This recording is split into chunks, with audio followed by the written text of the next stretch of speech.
So guys, जैसा कि हमने पिछले एपिसोड में देखा कि मंकी किंग गुस्सा होकर सभी जानवरों को मारने लगा था, तभी जानवरों का साथ एक ड्रैगन और यूनशी ने दिया क्योंकि ड्रैगन मंकी किंग से बदला लेना चाहता था। शियाओ ने मंकी लिक्विड पीकर नॉर्वे स्वर्गीय पथ के रास्ते को खोल दिया था। मंकी ने जब शियाओ पर हमला किया तो लिंगर और शियाओ ने मिलकर उन्हें मारकर वहां से भगा दिया था। ये देखकर मंकी किंग ने अपने आप को बड़ा किया और शियाओ समेत सभी पर एक बड़ी चट्टान से हमला करने वाला था। अब हम देखते हैं कि शियाओ के पैर जमीन पर चिपक रहे थे, तभी उसकी मदद खजाने ने की जिसे उसने अपने सर पर लगाया था, मगर शियाओ को इस बात का पता नहीं चलता। ड्रैगन मंकी किंग के हमले को रोकने के लिए चट्टान को तोड़ने की कोशिश करता है, मगर ऐसा नहीं कर पाता और यूनशी से कहता है कि तुम भी उस पर जल्दी से वार करो ताकि हम मिलकर इस पावरफुल हमले को रोक सके। शी भी उनकी मदद करने लगता है, मगर कोई भी उस हमले को रोक नहीं पाता। शियाओ मंकी किंग को रोकने के लिए आत्मा की तलवार से हमला करता है। इस वजह से मंकी किंग की पावर कम होती है और जानवर मिलकर मंकी किंग के हमले को रोक लेता है और वो चट्टान टूट जाती है। ड्रैगन मंकी किंग पर हमला करने लगता है। मौके का फायदा उठाकर शियाओ वहां से भागने लगता है, मगर मंकी किंग उसे देख लेता है और अपने भाले से उस पर हमला करता है। यूनशी, शी और बाकी के जानवर मिलकर पीच के पेड़ को अपनी पावर से जमीन से निकालकर उनके फल को लेने लगते हैं। तभी शियाओ शी के तोड़े गए फल को एक थैली में भरकर वहां से भागने लगता है। ये देखकर शी शियाओ पर हमला करता हुआ उसे नीचे गिरा देता है। मंकी किंग ड्रैगन को मार देते हैं और अपनी पावर से सभी से पीच ट्री छीन लेते हैं और सभी से कहते हैं कि अभी एक ट्री और बचा है, जल्दी से उसे मुझे दे दो, और गुस्से में ब्लेड पावर का इस्तेमाल करके सभी पर वार करते हैं। ये देखकर शियाओ भागने लगता है। तभी लिंगर वहां आती है और टेलीपोर्टेशन की मदद से शियाओ को बचा लेती है और अपने साथ जादुई कालीन पर बिठा लेती है। दूसरी तरफ तियान बेदवान पर्वत से बाहर निकलने वाले रास्ते पर पहुंच जाता है, मगर मंकी किंग आकर वहां से बाहर जाने वाले जानवरों को मारने लगते हैं और सभी से कहते हैं कि तुम सब मेरे साथ बेदवान पर्वत पर रहो, और अपने साथियों के साथ रास्ता रोककर वहीं खड़ा होते हैं। लिंगर शियाओ से कहती है कि बेदवान पर्वत का गेट थोड़ी देर के लिए खुलता है, अगर हम बाहर नहीं निकले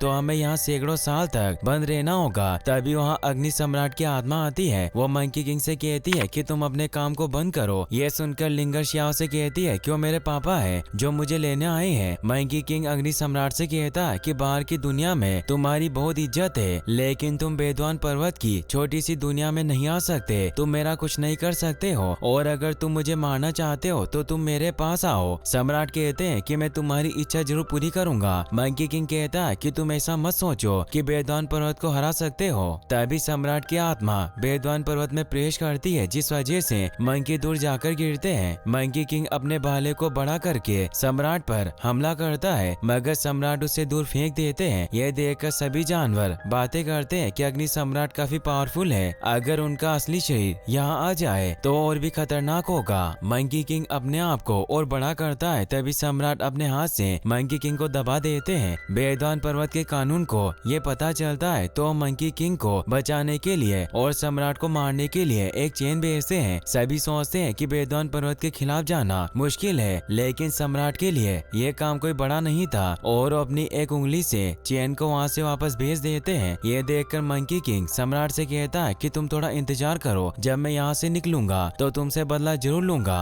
और वहाँ से भाग जाता है। सम्राट भी वहाँ से चले जाते हैं। सभी जानवर भागकर बेदवान पर्वत से बाहर निकलते हैं। दूसरी तरफ पवेलियन मास्टर सोचते हैं कि अब तक सभी को बेदवान पर्वत से बाहर आ जाना चाहिए था। तभी शियाओ और तियान जियोंगफी के साथ वहाँ आते हैं। जियोंगफी शियाओ से पूछते हैं कि वहाँ हर पल कैसा रहा, तो शियाओ कहता है कि वहाँ सभी स्टूडेंट कुछ पाने के लिए अपनी जान को जोखिम में डालते हैं। पवेलियन मास्टर जियोंगफी से कहते हैं कि आप तियान को वहाँ ले जाओ जहाँ सभी शिक्षक है, वो सभी इसका बेसब्री से इंतजार कर रहे हैं। तियान और जियोंगफी वहाँ से चले जाते हैं। पवेलियन मास्टर शियाओ को अपने साथ ट्री गॉड के पास ले जाते हैं और से कहते हैं कि इनकी हालत रोज खराब होती जा रही है। हमने कई तरह के हथकंडे अपनाकर ट्री गॉड को जगाए रखने की कोशिश की है। शियाओ कहता है कि मैं यौवन के झरने की दिव्य रेत को लाया हूँ, मैंने ट्री गॉड को बचाने के लिए अपना बेस्ट दिया है। मास्टर कहते हैं कि यौवन का झरना ही अब हमारी आखिरी उम्मीद है, मुझे भी कुछ तैयारियां करनी है, तब तक तुम दिव्य रेत का ध्यान रखो। शियाओ कहता है कि ठीक है, मैं किसी को भी अपनी चीज चुराने नहीं दूंगा।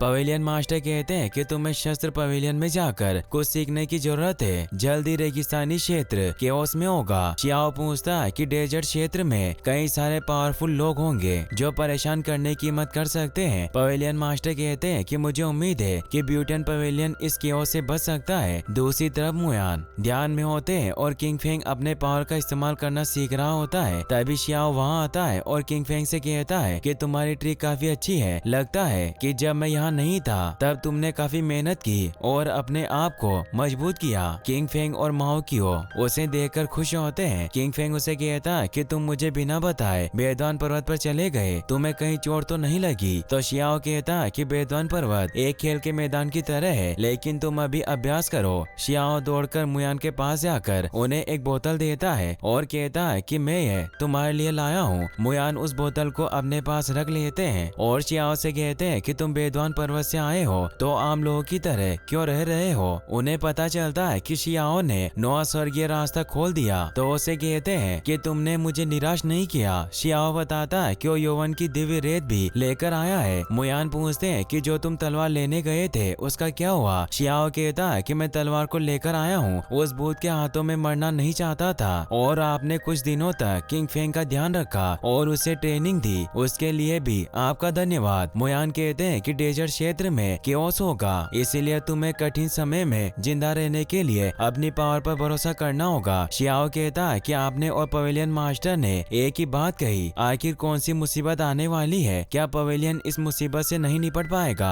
मुयान कहते हैं कि तुम्हें इस बारे में सोचने की जरूरत नहीं है, बस तुम पवेलियन मास्टर की बात मानो और शास्त्र पवेलियन में जाओ और सबसे मजबूत खजाने की तकनीक की तलाश करो। शियाओ शास्त्र पवेलियन जाता है और वहाँ रखे खजाने पर लिखी लेख को पढ़कर काफी परेशान होता है और बारी बारी से सभी कागजों को उठाकर देखता है, मगर वो मजबूत खजाने की ट्री को नहीं ढूंढ पाता और सोचता है कि मुझे कितने साल तक इसे ढूंढना होगा। तभी एक आदमी शियाओ से कहता है कि जल्दबाजी अच्छी बात नहीं है, तुम्हें घबराने की जरूरत नहीं है। यहाँ रखे शास्त्रों में एक या दो मजबूत ट्रिक हो सकती है जिसे ढूंढने के लिए तुम्हें अपने आप पर भरोसा रखना चाहिए। शियाओ सोचता है कि मुझे ध्यान लगाने की जरूरत है और वहीं बैठकर ध्यान लगाने लगता है। तभी उसे कई सारे जानवरों के खजाने की हड्डियां दिखाई देती है और शियाओ के पास दो बर्ड उड़ने लगते हैं और एक दूसरे के टकराने से गायब हो जाते हैं। शियाओ अपनी आंखें खोलता है और कागज को अपने पास बुलाता है जो कि golden Z wave rhyme trick थी। शियाओ सोचता है कि ट्रिक मेरे अंदर के खजाने वाली ईगल टेक्निक के साथ मिल सकती है, अगर मैं इन दोनों को मिला दूं तो ये पहले से ज्यादा मजबूत होगी। तभी वही आदमी शियाओ के पास आकर कहता है कि ये trick real giant eagle bone से सीखी गई है जिसे तुमने ढूंढा है। शस्त्र पवेलियन भी खजानों के तंत्रों को इकट्ठा करता था, लेकिन दुर्भाग्य से खजाने की हड्डियां स्पिरिचुअल पावर की तरह होती है, इसीलिए वो गायब हो जाती है। वही सभी गोड ट्री के पास इकट्ठा होते हैं। पवेलियन मास्टर कहते हैं कि प्राचीन काल से लेकर आज तक ट्री गॉड ने हमेशा आपदाओं से ब्यूटियन पवेलियन को बचाने में मदद की है, इसीलिए हम सब मिलकर ट्री गॉड की पावर को पुनर्जीवित करने के लिए दवाई बनाएंगे। तभी जियोंगफी ट्री गॉड के सामने ब्लू स्पीड लैंड मेडिसिन को रखते हैं। मुयान भी बिजली लिक्विड की कुछ बूंद वहाँ गिराते हैं। पवेलियन मास्टर शियाओ से यौवन के झरने की कुछ बूंद वहाँ गिराने को कहते हैं। शियाओ यौवन के झरने की रेत वहाँ गिराकर सोचता है कि मुझे आशा है कि ट्री गॉड आप यौवन के झरने की दिव्य रेत से जल्द ही ठीक हो जाएंगे। तभी अचानक वहाँ बारिश होने लगती है और ट्री गॉड में से तेज रोशनी निकलकर आसमान में जाती है और बादलों में से स्मॉल स्टार गिरने लगते हैं। यह देखकर पवेलियन मास्टर कहते हैं कि ट्री गॉड बच गए हैं, इसके साथ हमारा पवेलियन भी बच गया। तभी ट्री गॉड की जड़ें आसमान में जाती है और एक बर्ड को पकड़कर मार देती है। यह देखकर सभी लोग कहते हैं कि हमारा पवेलियन बच गया और काफी खुश होते हैं। मगर ये एपिसोड यहीं पर खत्म हो जाता है। गाइस, अगर आपको वीडियो अच्छा लगा हो तो इस वीडियो का 5K लाइक हम जल्दी पूरा कर दे और हम 50K के बहुत करीब है, इसीलिए सब्सक्राइब करना ना भूले। Thanks for watching.